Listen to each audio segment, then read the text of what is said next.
It would make her day to see you at this party. Kilraven averted his gaze to the front window beyond which cars were driving around the town square that was decorated with its Santa, sled, and reindeer, and the huge Christmas tree. Streamers and colored lights were strung across every intersection. There was a tree in the police station, too, decked out in holiday colors. Its decorations were, to say the least, unique. There were little handcuffs and toy guns and various emergency services vehicles in miniature, including police cars. As a joke, someone had strung yellow police tape around it. Kilraven didn't want to think about Winnie Sinclair. Over the past few months, she'd become a part of his life that he was reluctant to give up. But she didn't know about him, about his past. Someone had hinted at it because her attitude toward him had suddenly changed. The shy smiles and rapt glances he'd been getting had gone into eclipse, so that now she was formal and polite when they spoke over the police band while he was on duty. He rarely saw her. He wasn't sure it was a good idea to be around her. She'd withdrawn, and it would be less painful not to close the distance. Of course it would. He shrugged his broad shoulders. I guess a few Christmas carols won't kill me, he muttered. Cash grinned. I'll get Sergeant Miller to sing you the one he composed just for us. Kilraven glared at him. I've heard it, and please don't. He doesn't have a bad voice, Cash argued. For a carp, no. Cash burst out laughing. Suit yourself, Kilraven. He frowned. Don't you have a first name?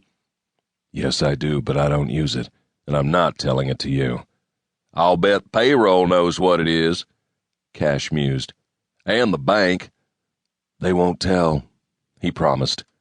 I have a gun. So do I, and mine's bigger, Cash returned smartly. Listen, I have to do concealed carry in my real job, he reminded the older man. And it's hard to fit a 1911 Colt 45 ACP in my waistband so that it doesn't show.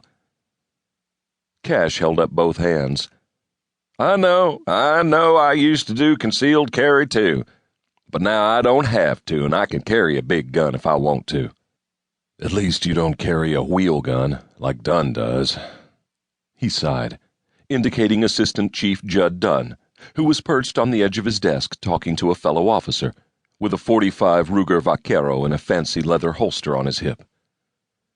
He belongs to the Single Action Shooting Society, Cash reminded him, and they're having a competition this afternoon. He's our best shot.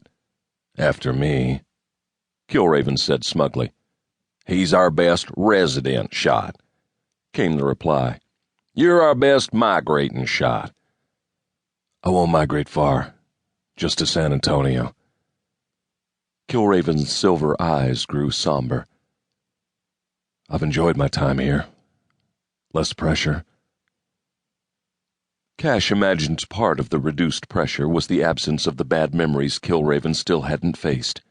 The death of his family 7 years ago in a bloody shooting, which brought to mind a more recent case, a murder that was still being investigated by the sheriff's department with some help from Alice Mayfield Jones, the forensic expert from San Antonio, who was engaged to resident rancher Harley Fowler. Have you told Winnie Sinclair about her uncle? Cash asked in a hushed tone, so that they wouldn't be overheard. Kilraven shook his head. I'm not sure that I should at this stage of the investigation. Her uncle is dead. Nobody is going to threaten Winnie or Boone or Clark Sinclair because of him. I'm not even sure what his connection to the murder victim is. No use upsetting her until I have to. Has anyone followed up on his live-in girlfriend? Not with any more luck than they had on the first interview, Kilraven replied. She's so stoned on coke that she doesn't know the time of day. She can't remember anything that's of any use to us. Meanwhile, the police are going door to door around that strip mall near the apartment where the murder victim lived, trying to find anybody who knew the guy. Messy murder. Very messy. There was another case.